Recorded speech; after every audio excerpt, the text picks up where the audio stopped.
Morning once again. Today's topic will be how to structure your story. So we always talk about stories sell. You need to build a story around your products, around your business. So today we just want to look at how do you then structure your story. This is a presentation that we've done before, but I hope it will benefit especially the new people. So stories don't just inspire, they convert. So there are some people that will join your business simply because of sorry about my voice. There are some people that will join the business simply because they connected with your story, or they will buy products because they see how you are using them and how they are working for you. So when you are selling and, looking for prospects, especially if you're someone who uses social media, your story and how you present it is very key for you to succeed in terms of recruiting and selling. So why do stories matter? Like I said, people don't buy products, they buy belief. They buy you. They believe in you and the product that you are using and the stories and the testimonies that you are sharing. That is what makes them to buy. And facts, when you just post aloe vera gel and you tell them it's 99 point what percent aloe vera and it does one, two, three, that is just facts. It's information. People will just read it and, oh, okay, oh, that's nice. It has 99% aloe vera. It does this, it does this. That is just information. But stories are what move people. When you now share how you've been able to use aloe vera, maybe to help with whatever condition that you have, the benefits that you're seeing since you started, that is what is going to move people because information, sometimes even people don't even read. How many times do people buy, they go in the grocery store and they just pick stuff without reading. Most people, they don't even know what they are buying. What percentage is this? What percentage is that? They don't check. But if you look at, companies when they advertise, they always use stories. They always have like those nice videos about what the product does. And when someone is going in the shop to buy, they're just thinking of that advert. Most of the times, they don't even check the information. So when you are building, it's not just about telling people that aloe vera does one, two, three. It's about the stories around people that have also used that same product. And when you tell stories, you build trust and connection. So your customers and your prospects, they are able to connect with you. Okay, so let's dive in. The mistake that most people make is we talk too long. Like you want to over explain this product that you're selling or this business opportunity that you have. And in talking, sometimes your points are not clear enough. You don't relate to the prospect, and we are so focused on the product instead of people. And most of the time, people buy with emotions. So it's not about how well you know the product and you can explain it. Yes, information is good. You should be able to know your products, what they do. You should be able to explain it, but you should also be able to relate to people on a human level. So you are not an AI that just, how much is aloe vera gel?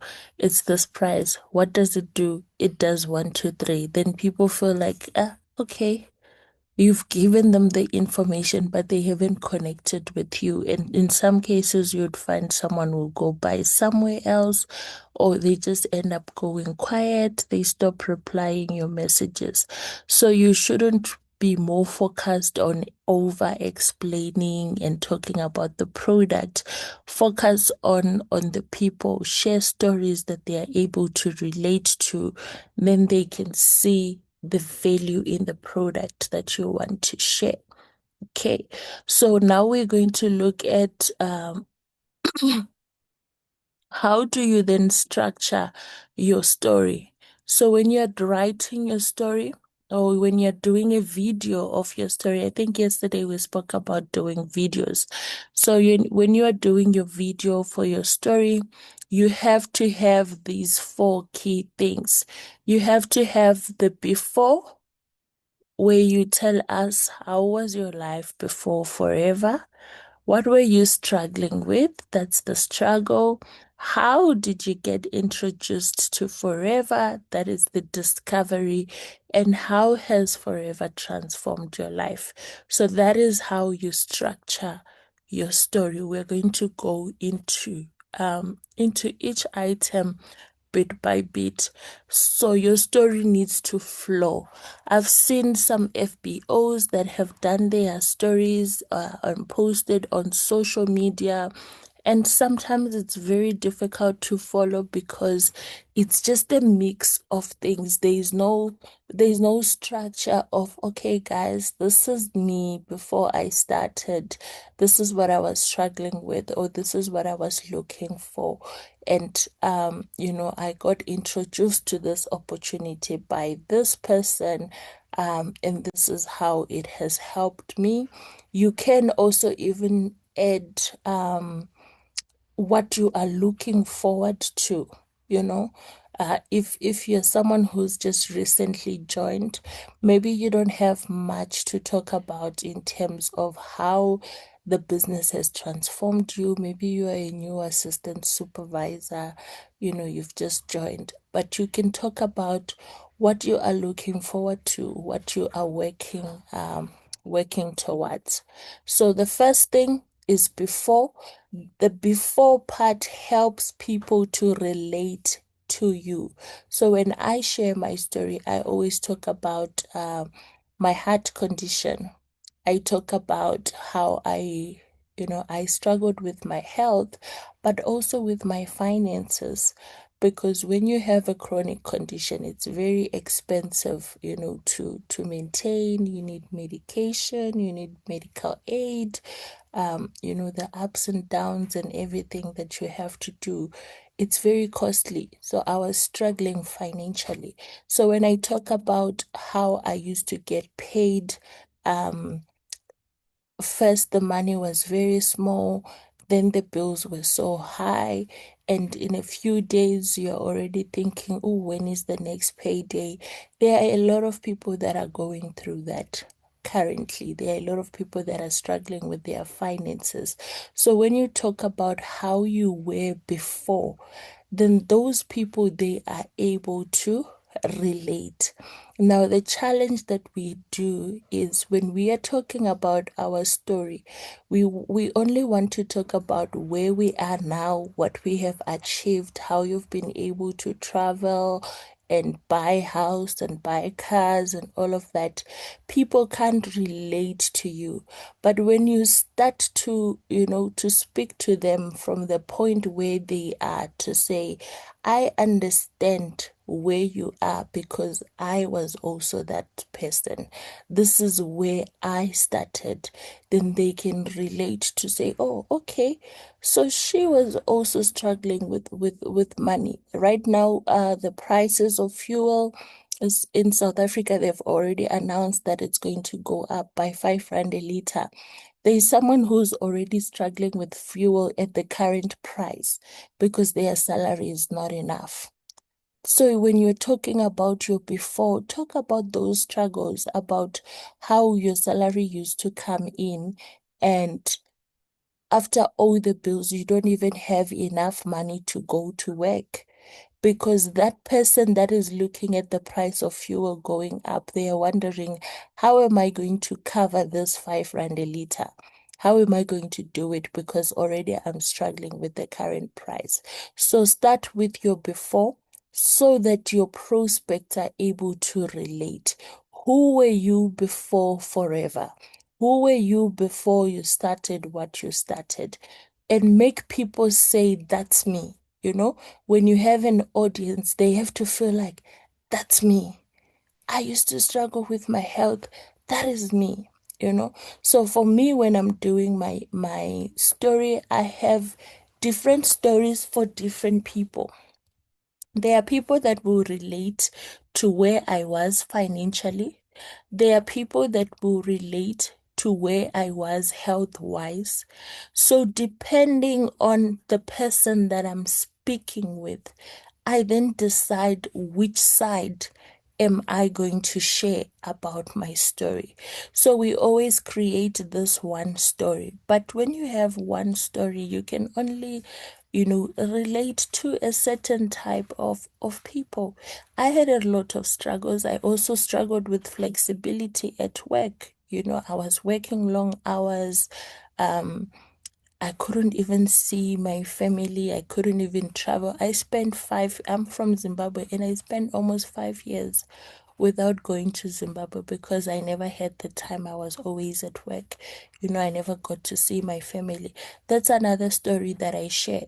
And I share that story maybe when I'm doing a presentation in the corporate space because I know that most of those people, they might have the income, but they don't have the time. So when you are sharing your story, look at who you are speaking to because your before has to relate. I'm not saying go and lie to people, but find aspects about your life that those people are going to be able to relate to. Okay, I hope that makes sense. Let me know in the chat if you are still there, if you are following, if you're finding any value. Um, just let me know in the chat. Okay, so with your before, you want to make people say, that's me. So always ask yourself when you are telling your story, if you talk about your before, is someone in the audience going to listen to you and think, oh, actually, that's me. That's where I am now. The second part of your story is the one that has to bring out the emotion. It has to bring out the emotion. It's the struggle. You are talking about what were you going through. You are building that emotional connection. So you spoke about before you met forever, you had health issues. What were you going through? How did that make you feel? For me, I even share pictures of when I would be in ICU, struggling to breathe, connected to machines. You are trying to bring out the emotion in the audience. They need to connect with you emotionally. They always say people buy because of emotions. So you want them to actually feel the story that you are sharing. So you show them, if you do have, maybe some people have pictures of the places where they were staying, of you having to, I don't know, eat pap and milk or something. Speak about the struggle. How was it? How did it make you feel that you were struggling to even afford money for transport? Or how did it make you feel that you couldn't be as active as you are now because you had a health condition that limited you? So that is the second part of the story. What were you going through? So that is what you are sharing with your audience. So when I'm talking about my health, I talk about how every time I was always in ICU and I had to lay there, see my mom cry, the doctors telling us that, what, you might need an operation, you might need this, you might never be able to do this. That struggle is what then brings up the emotion, or how you had to borrow money from this person to make ends meet, and next month you borrow from another person to pay the other person. That is the struggle that we are talking about. So what were you going through, so that you are able to build that emotional connection with the people or with your audience. Then the third thing is the discovery. So what changed? Um, Keep it simple. For me, I always say don't over explain, because when you over explain, sometimes it then just becomes like, is she telling the truth? Maybe she's just trying to convince us. So don't over explain, too much. So what changed? You speak about how did you get introduced to this new opportunity. I always speak about my upline, though she's not very active in the business anymore. But I always talk about how, she saw me and she said, you know what? I say that you haven't been okay lately. Seems like you are struggling with your health. And she introduced me to products for my health. Then after she also introduced me to the business. So that is the discovery. How did you find yourself in Forever? What changed? Okay, that's what you are talking about on the third on the third option. But you keep it simple. For me, I even talk about how, after I was introduced to Forever, even to buy the product, they were so expensive for me. I thought, oh, I can't afford this product. But I sacrificed because of my health to say, let me try them. And I actually found the value that I got from the product was actually far much more than what I thought the price was, because it saved me from a lot of things. Yes, I'm still sick, but I don't go to the doctor as often as I used to. I'm not on as many medications as I was before. So the value I received from the product is actually what changed me and convinced me to say, you know what? Actually, this is a product that I would also like to introduce to my network. So that's how I talk about how I ended up in Forever. And I talk about the transformation. So what is the difference now? You told us about the you before. Who is the you that you are now? So you are creating that thing in your prospects that makes them feel like, you know what? I think I really want to try this opportunity. Or I think I really do want to try these products. You create belief in your customers and in your prospects when you talk about where you are now and what Forever has been able to do for you. So that when I'm speaking about my health, that's what I talk about. I used to always be in the hospital, like a week would not pass without some kind of emergency. But right now, I only go there to collect my medication and to do my 6 month checkup, and that's it. I've never had an emergency where I had to be like on tubes and all of that. Yes, some days are tougher than others, but that's the difference from where I was to where I am now. And that is because of the products that I'm using, the supplements that I'm taking together with my medication. So someone who's looking for supplements, they can see, they believe that the product works because they see it through my story.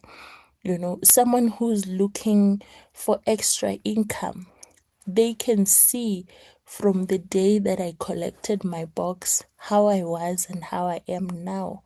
They can see from, the things that I've been able to achieve. Though I don't talk too much about my achievements, like you over explain them, because then sometimes people don't always get that feeling of being motivated. When you over explain, sometimes they get that feeling like you are bragging. So I talk about it, I show them what I've done, but I avoid over explaining You know, if it's traveling, I don't tell them in 2020 I went here and I did this and I traveled to how many countries in 2021, in 2023, because by the time we get to 2026, they are already feeling some type of way. So yes, I do talk about with Forever, I've been able to travel internationally. I've been to quite a number of countries, and it was such an amazing experience. I show them two or three pictures and then we move on, you know. And I also share the smaller achievements. I show them how I was able to save from my profits and buy my first car, which I'm still driving. Might not be my dream car, but it's something that I achieved through Forever, something that I couldn't do when I was in full-time employment as well. So I start to show them those small things. If you are someone who's just recently joined, show them how, you know, you sold your first aloe vera gel and you made that 180, because 180 can be fuel for someone to go to work and back, can be transport money. And with the prices going up, that 180 can actually make a difference to someone. So don't ever feel like, no, I have to wait until I've achieved big things to share my story. Share where you are at. I used to struggle with transport money, but since I've joined Forever, yes, I'm still an assistant supervisor, but in a week I can sell products and maybe make 500 profit. And that 500, I put it to my transport or I put it to the kids' lunchbox. You know, those small things, your audience will actually be able to relate to them. Okay. So those are the main four things. And then you always have to include how you close your story actually matters. So you always have to include a call to action. So I've told you all these things about how I was struggling and how I was introduced to an opportunity that has saved my life, how it's transformed me. And then in the end, you have to say, what do you want them to do with that information? You don't just share your story and then you leave it there. There has to be what we call a call to action at the end. So, having said all of this, if you are interested to partner with me so that I can show you how to make extra income, reach out, inbox me, text me, click the link, something, so that they know, okay, I've received the information. What is the next step? Or if you were sharing your story based on products, you know, let them know how are they going to order the product. Click on the link in my bio to be able to order your product, or inbox me to order this product. You know, that's the call to action. It always invites conversation, it invites engagement. Because if you just tell a story, yes, they will feel for you, they will connect with you, they will be moved by your story.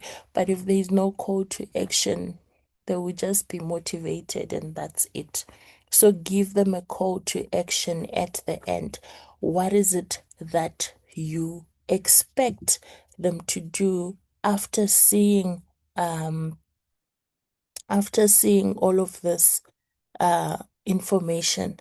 All right, I'm looking at the chat. I see a message from Coach Mariana. Uplines are really a blessing. Imagine it, she didn't approach you. Mine is not active, but I always pray for her well-being.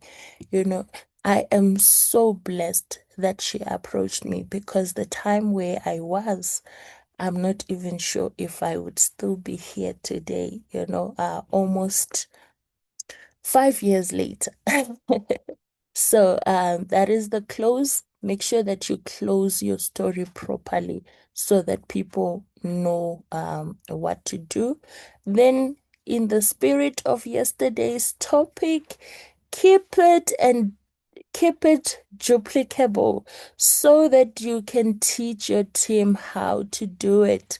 You know, so you've done your story, do it in a video. And that's why I suggested a video, because a video you can easily share with your downline and ask them to say, you know what, do something like this that you can post for your social media, or when you are inviting people for an event, then they can use their story. Keep it simple, keep it short. I think I was sleepy when I did the slides. 30 to 60 seconds won't work, because you can't share all of that in 1 minute. But I would say keep it under 3 minutes. I think my story was 2 minutes, 30 seconds.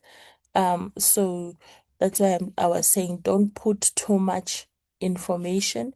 If you have different things that you want to talk about, you would rather have different videos than have a story that is 10 minutes.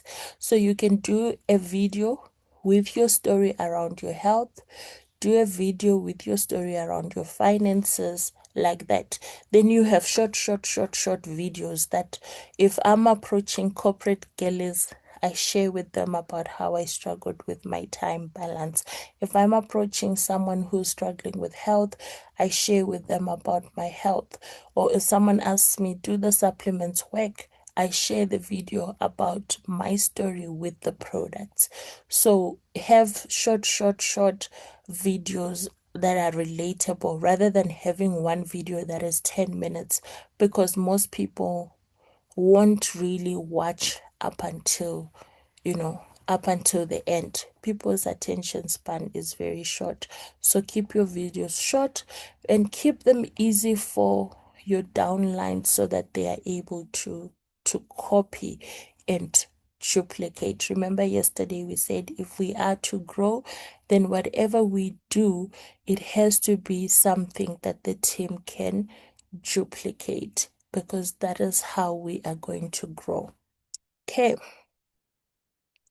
So key takeaway, your story is what attracts people.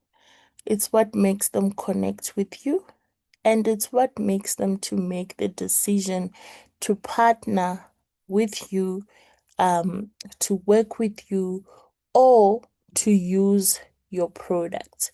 So someone is waiting for your story to believe that change is possible.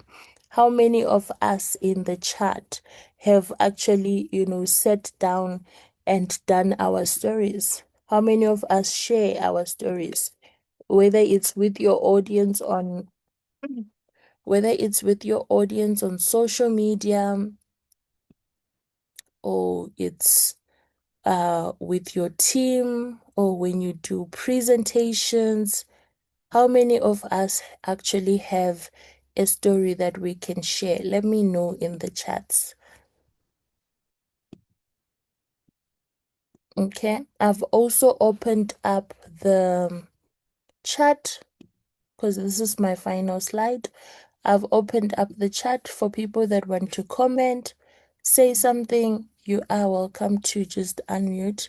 Share with us what you've learned. Share with us how you've structured your story, maybe what you're struggling with, any other tips that you have. We have about 9 minutes, so we can take contributions from everyone.